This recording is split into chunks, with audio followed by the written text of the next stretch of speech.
എന്റെ ഡോക്ടർ കാര്യം മനസ്സിലാക്കും. ഒരാഴ്ച ഞാൻ എന്റെ ഭാര്യ വന്നിട്ട് ഇതിപ്പോ എത്ര ദിവസം ഉറപ്പോളമായി.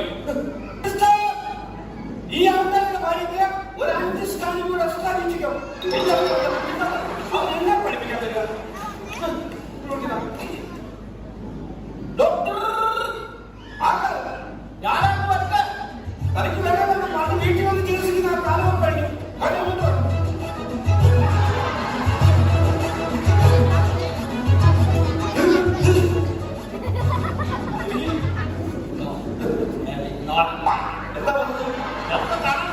കണ്ടില്ല എന്തുണ്ട്? ഞാൻ പ്രതീക്ഷിച്ചവൻ അത്ര സൗകര്യമൊന്നുമല്ല. താനെന്നെ കാണാൻ പോവാ. ആണെങ്കിൽ ചീട്ടെടുത്തിട്ടുണ്ടോ? ചീട്ടെടുക്കാൻ ഞാൻ കത്തം അതല്ല, ഈ ടിക്കറ്റ് എടുത്തിട്ടുണ്ടോ? ആ 2 രൂപ കൊടുത്തപ്പോ അതുകൊണ്ട് ചുമ്മാ ചന്തയിലെ ചാടി പോകുന്ന പോലെ ഇങ്ങോട്ട് വന്ന് എന്നെ കാണാൻ പറ്റത്തില്ല. ടിക്കറ്റ് വേണമില്ല. എന്താ എന്താ തലമില്ല ചിതപ്പിട്ടോ? അയ്യോ, തനിക്ക് ഭയങ്കര സീരിയസ് ആണല്ലോ. അയ്യോ, ഇതൊക്കെ സൂക്ഷിക്കണ്ടേ മിസ്റ്റർ?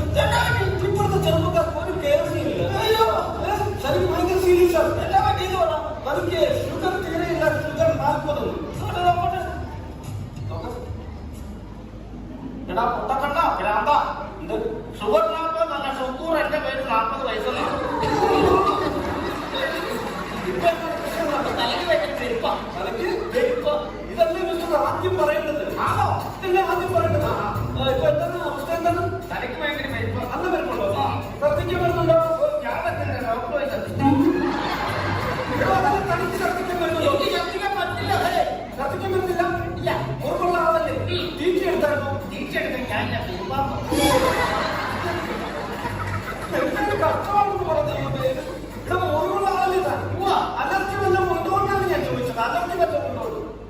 അലർജി എന്ന് പറഞ്ഞാൽ വൈകുന്നേരം ചന്ദ്രനെ അടിച്ചില്ലെങ്കിൽ അലർജി ഉണ്ടോ? എനിക്കുണ്ടോ? എന്തായാലും അലർജി ഉള്ള സ്ഥിതിക്ക് തനിക്ക് ഞാനൊരു പെൻഷൻ തരും തരാം. അതിന് ഈ പേരല്ലേ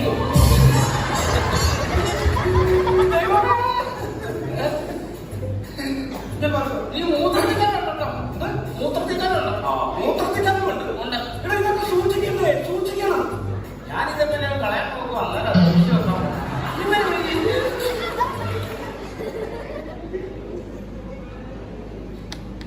എന്താ പരിപാടിയാ?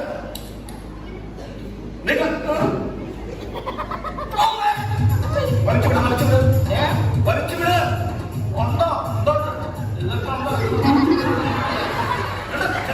അടിച്ചു വിടുന്നുണ്ട്. ഞാൻ പറഞ്ഞേക്കാം. ശ്വാസം വലിച്ചുവിടാം.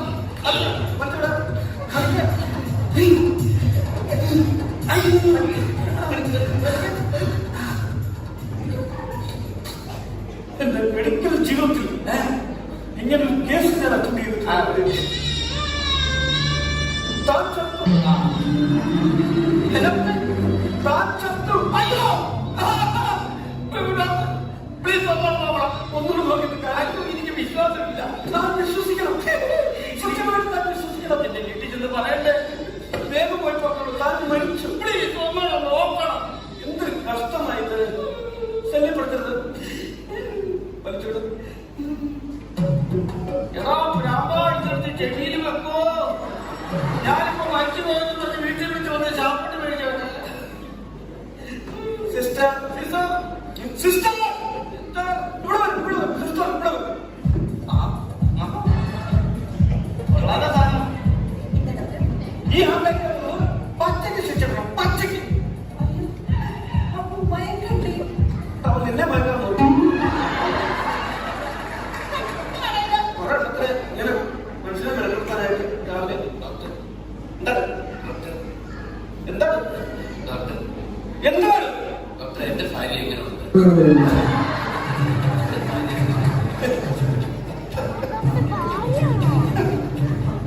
ഭാര്യ എങ്ങനെയുണ്ടെന്ന് എല്ലാം ഒപ്പിച്ച് വെച്ച് ലേബർ റൂമിൽ കൊണ്ടിട്ടാണോ ഇതൊക്കെ തിരക്കുന്നത്? കല്യാണത്തിന് പഞ്ചായത്തിൽ പോയി തിരക്കണമല്ലോ. അർത്ഥം പറ്റിയല്ലേ? ഓ ഇപ്പോഴത്തെ അവസ്ഥ എന്താണ്? അതാ ചോദിച്ചത്. എന്താ പേര്? മനോജ്. ശ്രീ മിസ്റ്റർ മനോജ്, താങ്കൾ ഇവിടുന്ന് താങ്കളുടെ ഭാര്യയ്ക്ക് കുറച്ച് ക്രിട്ടിക്കലായിരുന്നു. എന്തായാലും താങ്കൾ ഇവിടെ തിരിച്ചു പോകുന്നത് ഒരു പുതിയ ഭാര്യയുമായിട്ടാണ്. ഇതൊക്കെ എന്റെ ഡ്യൂട്ടി അല്ലേ? പക്ഷെ ഡോക്ടർ എനിക്ക് തിരികെ വരെ തരുന്നത് അകത്ത് കിടക്കുന്ന എന്റെ പഴയ ഭാര്യ അവൾ അറിയുന്നു. ആ പരിമതി അറിഞ്ഞാൽ അവളിൽ എന്റെ ഗുണമുണ്ടോ? ഡോക്ടർ ഞാൻ ഇതുപോലെ കേട്ടിട്ടില്ലാത്ത സുന്ദരിയായിട്ട് ഈ ലോകത്തിന്റെ ഏതെങ്കിലും കോടി പോയി ഞങ്ങൾ അടിച്ചു പൊളിച്ച് ജീവിച്ചുകൊണ്ടോ വിളിക്ക് ഡോക്ടർ തരും ഡോക്ടർ. പുതിയ ഭാര്യ തരും, ഞാൻ കൊണ്ടുപോകുള്ളൂ. ഞാൻ പണ്ടെടുത്തിട്ട് പറഞ്ഞു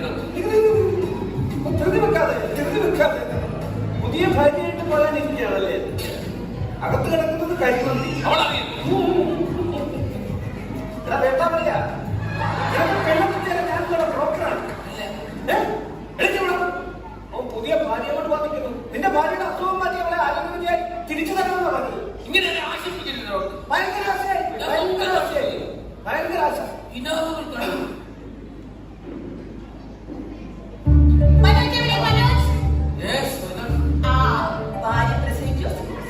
എന്ത് തോന്നൽ പറഞ്ഞത്? ഒരു കുഞ്ഞ് ജനിച്ചാൽ ആ കുഞ്ഞിന് പേരിട്ടത് അതിന്റെ അച്ഛനമ്മയാണ്. അല്ലാതെ ഡോക്ടർ സിസ്റ്ററുകളൊക്കെ എന്തല്ല കുഞ്ഞിന് പേരിടുന്നത്? ദേവത്തിനായിക്കോണം.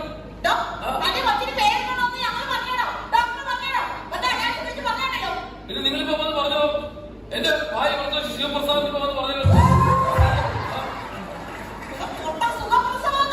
സുഖപ്രസവന്നാണോ പറഞ്ഞത്?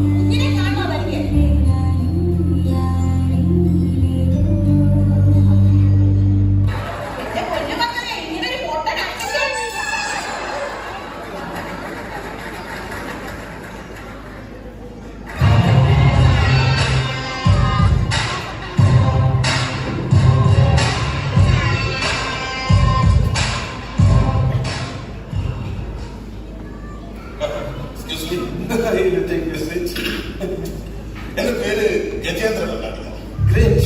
57 വയസ്സ്. അതൊന്നും കുഴപ്പമല്ലോ. IAS ഉദ്യോഗസ്ഥൻ. മാസം 5 ശമ്പളം. അങ്ങനത്തെ പറയുന്ന കാര്യം എനിക്ക് പ്രശ്നം എന്ന് പറഞ്ഞ ഡോക്ടറെ പറയൂ. ഞാൻ എല്ലാ ദിവസവും നമ്മൾ ഒരുപാട് പ്രശ്നങ്ങളുള്ള ജീവിതമാണ്. IAS ഉദ്യോഗസ്ഥനല്ലേ? ഒരുപാട് തിരക്ക് തിരക്ക് പിടിച്ച ജീവിതമല്ല അവിടെ കഴിഞ്ഞത്. ഞാൻ എന്റെ വീട്ടിലേക്ക് ചെല്ലുമ്പോൾ എന്റെ ഭാര്യ ഉണ്ടാവും. ഞാനിവിടെ ആദ്യം മൈൻഡ് ചെയ്ത് അടുത്തോട്ട് ബെഡ്റൂമിലേക്ക് പോയി കട്ടിലേക്ക് ആദ്യം മൈൻഡ് ചെയ്യുന്നത് പറഞ്ഞു.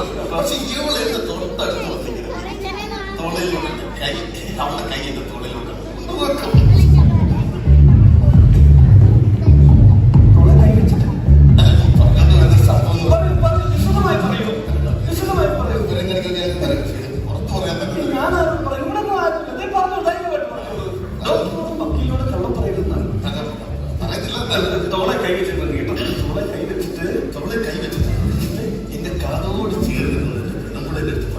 എന്ത് പറയും? ഇനി കിടന്ന് മൂത്രം ഒഴിച്ചാൽ ഞാൻ ഈ ബെഡ്ഷീറ്റ് എടുത്തിട്ട് സ്നഗ്ഗിയാക്കി വെച്ചത്.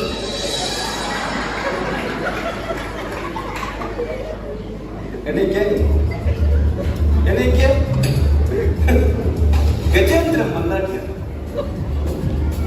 IAS ഉദ്യോഗസ്ഥൻ, 5 ഡിജിറ്റ് സാലറി. ഇപ്പോഴും കട്ടിലേക്ക് കിടന്ന് മൂത്രമൊഴിക്കല പരിപാടി. എനിക്ക് ഞാൻ പുരുഷന്മാരെ മൊത്തം എനിക്കത് തന്നെ പോലെ ഒറ്റ മതിയല്ലോ. ഇതൊന്ന് വെളി പറയുന്നത് കേട്ടോ, നാണക്കേടാണ്. സിസ്റ്റർ താനത് പെണ്ണുങ്ങളൊക്കെ സ്ത്രീകൾ അറിയണം. പറഞ്ഞ സ്ത്രീകൾ അറിയണം. സ്ത്രീകൾ അതേപോലുള്ളവർ നാണം കിടക്കും. മനസ്സിലായോ? സിസ്റ്റർ ഇവിടെ വരും. സിസ്റ്റർ അല്ലേ പറഞ്ഞത് ഞാൻ മാത്രമേ കട്ടിലേക്ക് കിടന്ന് മൂത്രം ഒഴിക്കാറുള്ളൂ.